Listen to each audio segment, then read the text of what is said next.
Good morning students. आज हम Hindi second से पाठ 9 समास पढ़ेंगे। समास क्या है? समास शब्द सम और आस दो शब्दों के मेल से बना है।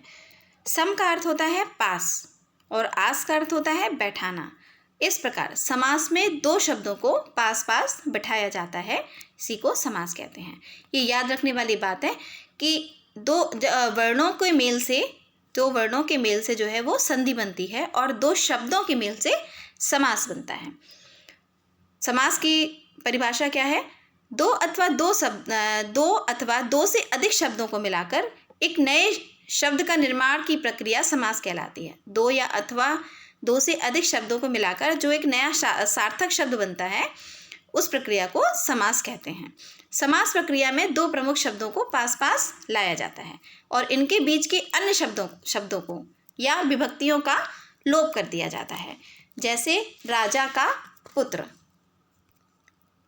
राजा का पुत्र हुआ राजपुत्र। इसमें का विभक्ति का लोप कर दिया जाता है, का विभक्ति को हटा दिया जाता है, तो समास हो जाता है राजपुत्र अर्थात राजा का पुत्र। इस उदाहरण में राजा और पुत्र को पास पास लाया गया। का विभक्ति को हटाकर राजा और पुत्र को पास पास लाया गया है, तो समास बन जाता है राजपुत्र और का विभक्ति का लोप कर दिया जाता है।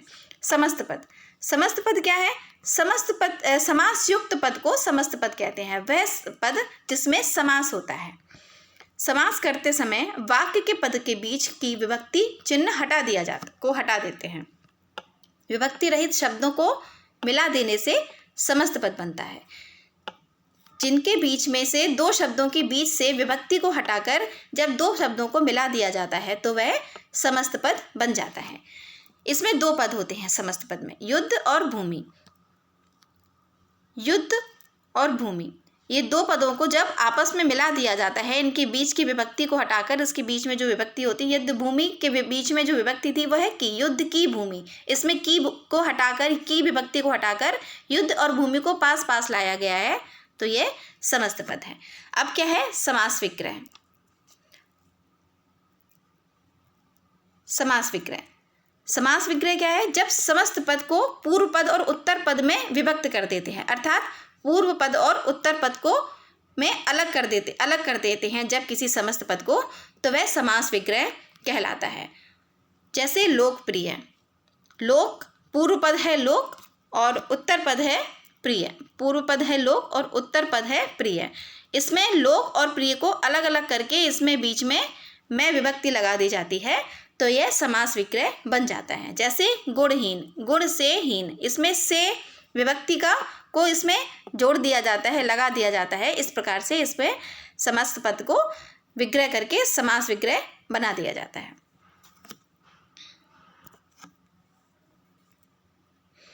समास के भेद कौन कौन से होते हैं? समास के निम्नलिखित 6 भेद होते हैं। पहला अव्ययी भाव समास, दूसरा तत्पुरुष समास, तीसरा अव्ययी भाव समास पहला, दूसरा तत्पुरुष समास, तीसरा कर्मधारय समास, चौथा द्विगु समास, पांचवा द्वंद्व समास और छठवां बहुव्रीहि समास। अब अव्ययी भाव समास क्या है? अव्ययी भाव समास क्या है? इस समास का पहला पद अव्यय और दूसरा पद संज्ञा होता है। अव्ययी भाव जैसे कि नाम से ही हम लोग देख सकते हैं कि इसमें पहला पद अव्यय होता है और दूसरा पद संज्ञा होता है। समास होने पर पूरा पद अव्यय के रूप में ही प्रयोग होता है। जब इसका समास बनाते हैं तब इसका पूरा पद ही अव्यय के रूप में प्रयोग होता है। जैसे और अव्ययी भाव समास का पहला पद जो होता है, याद रखने वाली बात है, अव्ययी भाव समास का पहला पद होता है वो छोटा होता है और पहला पद ही इसमें प्रधान होता है। अव्ययी भाव समास में ज़्यादातर उपसर्ग लगाए जाते हैं, उपसर्ग का प्रयोग होता है। जैसे यथा उपसर्ग है, प्रति, बेखटक में बे, आ जन्म में आ, तो अव्ययी भाव समास में पहला पद ज़्यादातर उपसर्ग ही होता है और एक ही शब्द जैसे यथाशक्ति, प्रतिदिन, बेखटक, आ जन्म, इसमें क्या है? पहला पद जो है छोटा है और पहला पद उपसर्ग है। या इसमें एक और पहचान है, जैसे एक ही शब्द 2 बार आए। जैसे हाथों हाथ क्या है? ये 2 बार आया।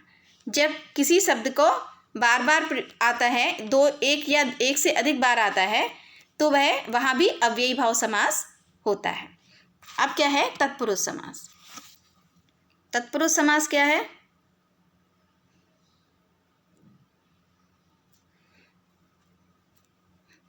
तत्पुरुष समास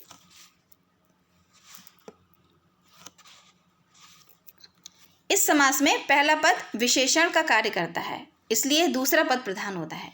तत्पुरुष समास में दूसरा पद प्रधान होता है। जिस समास में दूसरा पद प्रधान होता है तथा दोनों के बीच कारक चिन्ह का लोप हो जाता है, पहले पद और दूसरे पद के बीच में जो कारक चिन्ह होता है इसको हटा दिया जाता है, इनका लोप हो जाता है, उन्हें तत्पुरुष समास कहते हैं। तत्पुरुष समास की पहचान क्या है? तत्पुरुष समास में दूसरा पद छोटा होता है।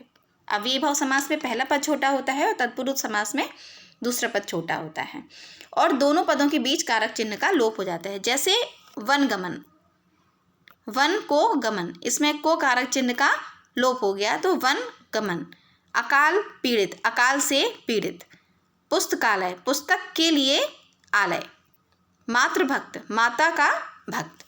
तो यह तत्पुरुष समास कहलाता है। कर्मधारय समास। कर्मधारय समास क्या है? जिस समास का पहला पद विशेषण और दूसरा पद विशेष होता है वह कर्मधारय समास कहलाता है। इसकी पहचान क्या है? इसकी पहचान है कि दोनों शब्दों के बीच में जो एक और समान शब्द आते हैं। कर्मधारय समास की पहचान है कि दोनों शब्दों के बीच में है जो या के समान जैसे शब्द आते हैं। जैसे कि महाराज, महाराज इसका है महान है जो राजा, इसमें है जो शब्द आया। इन दोनों पूर्व पद और उत्तर पद के बीच में है जो या के समान जैसे शब्द आते हैं, वहाँ कर्मधारय समास होता है। इसकी ये पहचान है, आप हमेशा याद रखिए, जिस समास में पूर्व पद और उत्तर पद के बीच में है जो या के समान जैसे शब्द आते हैं वहाँ कर्मधारय समास होता है। चौथा है द्विग समास। द्विग समास क्या है? जिस समास का पहला पद संख्यावाची हो।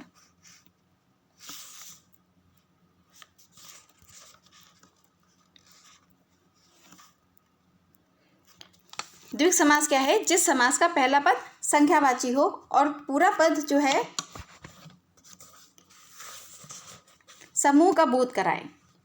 दूसरा जो पद है वह समूह का बोध कराए। पहला पद जिसमें जो संख्या का बोध कराए और दूसरा पद जो है वह समूह का बोध कराए, वहाँ द्विग समास होता है। जैसे सप्ताह, सप्ताह सात, सात क्या है? सात है संख्या का बोध करा रहा है ये सात, और अंत में क्या है? ये समूह का बोध करा रहा है। जिस समास में पहला पद संख्या का बोध कराए और दूसरा पद समूह का बोध कराए उसे द्विग समास कहते हैं। द्विग समास में संख्यावाचक शब्द आते हैं, तो आप याद रखिए द्विग समास में हमेशा संख्यावाचक शब्द ही आते हैं, उन्हें द्विग समास कहते हैं।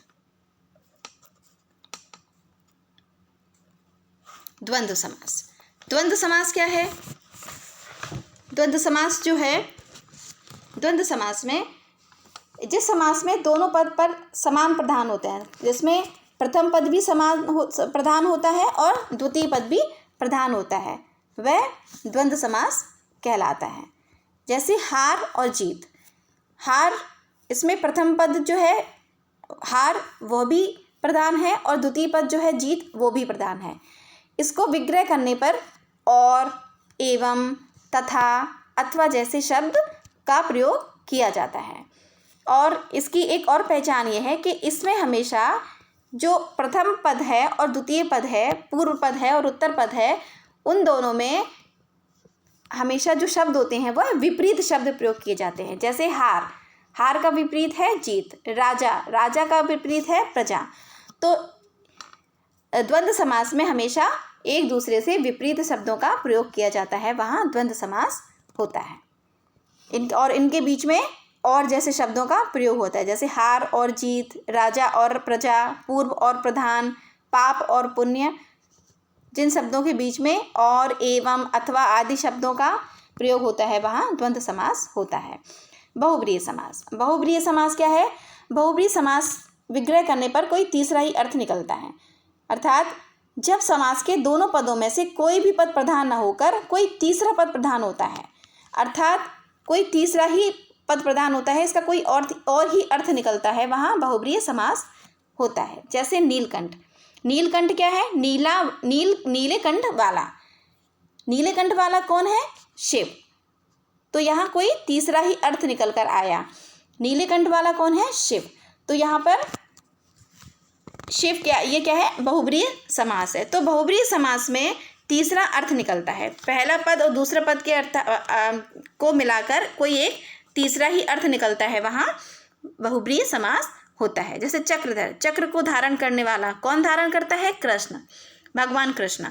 दशानन, दश है आनंद जिसके, आनंद अर्थात सिर, तो 10 आनंद कौन है? 10 सर किसके हैं? रावण के। तो यहाँ कोई और ही तीसरा अर्थ निकल कर आया है, वहाँ पर बहुब्रीहि समास कहलाता है। जैसे 12 सिंहों वाला, 12 सिंहों वाला कौन है? किसके होते 12 सिंह? हिरण के। तो ये बहुब्रीहि समास कहलाता है। तो